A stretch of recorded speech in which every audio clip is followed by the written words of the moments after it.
Hi అండి, ఎలా ఉన్నారు అందరూ? టుడే మనం చింతచిగురు పప్పు ఎలా చేయాలో చూద్దాం.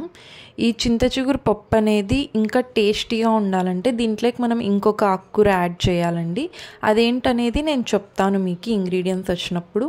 ఒకసారి ఇలా ట్రై చేసి చూడండి, టేస్ట్ అయితే చాలా బాగుంటుంది బోత్ కాంబినేషన్లో. ఎలా చేయాలి స్టెప్ బై స్టెప్ ప్రాసెస్ అంతా చూద్దామండి. ఇవన్నీ కావాల్సిన ఇంగ్రీడియంట్స్. ఇది చింతచిగురు పప్పులోకి ఎప్పుడు ఒట్టిమిరపకాయలే వేసుకోవాలండి, టేస్టీగా ఉంటుంది.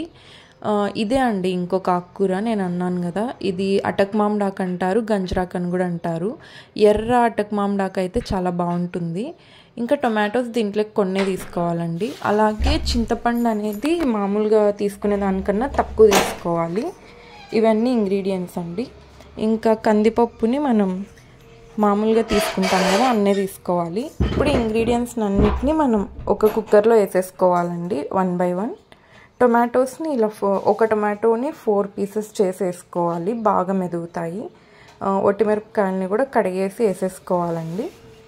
ఆకుకూరల్ని కూడా ఇప్పుడే యాడ్ చేసేసుకోవాలండి రెండింటిని.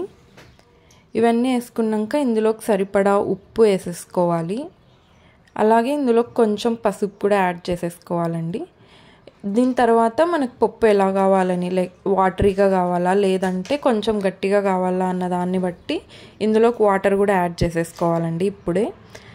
ఇంకా కొంచెం ఆయిల్ వేసుకోవాలి, ఎందుకంటే వాటర్ వేసుకుంటాం కదా, అది పొంగకుండా ఉండడానికి. ఇప్పుడు దీన్ని మనం కుక్కర్లో పెట్టేసేయాలండి 3 విజిల్స్. 3 విజిల్స్ అయ్యాక ఇలా మెత్తగా అయిపోతాయండి అన్నీ. ఇప్పుడు మనం వాటర్ సపరేట్ చేసేసుకొని దీన్ని మెత్తగా రామేసుకోవాలి. దీన్ని ఎంత మెత్తగా రాముకుంటే అంత బాగుంటుందండి. అంటే కొంచెం బ్యాలు అట్లా కనిపించకుండా ఉంటే బాగుంటుంది. చూడండి, ఇలా మెత్తగా రాముకున్న తర్వాత ఇలా ఉంటుంది పప్పు. ఈ పప్పు చాలా టేస్టీగా ఉంటుందండి బోత్ కాంబినేషన్లో. మీరు ఒకసారి అయితే ట్రై చేసి చూడండి, డెఫినెట్గా మీకు చాలా నచ్చుతుంది ఈ పప్పు. ఈ కాంబినేషన్ పప్పు రేర్, చాలామందికి తెలిసిండదు, చేసుకొని కూడా ఉండిండరు. ఈ రెండు కలిపి చేస్తే టేస్ట్ చాలా బాగుంటుంది. ఇప్పుడు దీన్ని మనం పోపు వేసేసుకోవాలండి. ఇవి కావాల్సిన ఇంగ్రీడియంట్స్ పోపులేకి. ఇప్పుడు వీటిని అన్ని పోపు వేసేసుకోవాలండి. ప్యాన్ పెట్టి ఆయిల్ హీట్ అయ్యాక ఇందులోకి పోపు దినుసులు వేసేసుకోవాలి. ఇవి కొంచెం చిట్పట్లాడాక ఇందులోకే మనం తెల్లవాయలు వేసేసుకోవాలి, ఒట్టిమిరపకాయలు. ఇవన్నీ కొంచెం మగ్గాక ఇందులోకి ఇప్పుడు ఆనియన్ కూడా వేసేసుకోవాలండి. అన్నిటినీ వేసేసుకొని బాగా మగ్గించుకోవాలి. కరివేపాకు ఇవన్నీ బాగా మగ్గిపోవాలండి.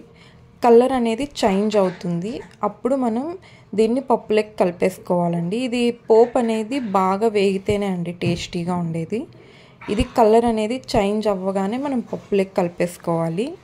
ఇలా హీట్గా ఉన్నప్పుడే పప్పులోకి కలిపేసుకోవాలండి. మనం పప్పులో వేసిన తర్వాత అది సౌండ్ వస్తుంది చూడండి, ఇలా రావాలి, అప్పుడే ఆ స్మెల్ అనేది బాగా వస్తుంది.